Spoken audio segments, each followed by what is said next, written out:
पैशाच्या मागणीला कंटाळून वैष्णवी हगवणे या विवाहितेनं आत्महत्यासारखं टोकाचं पाऊल उचललं आणि त्यानंतर गायकवाड घराणं चर्चेत आलं। बेहिशोबी पैसा असलेल्या कुटुंबाने एका ज्योतिषाच्या सांगण्यावरून सुनेचा छळ सुरू केला।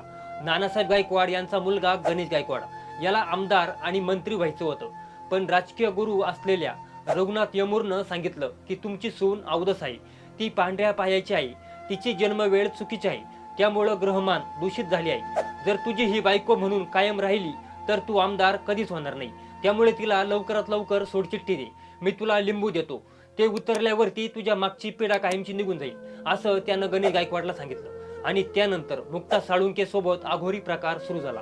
गणेशनं आपल्या पत्नीवरून लिंबू वळवून टाकलं। दोन्ही नंदास म्हणजे सोनाली गावरे आणि दीप पवार यांनी तर मेलेल्या माणसाची राख वस्त्रगाळ करून तिला प्यायला लावली।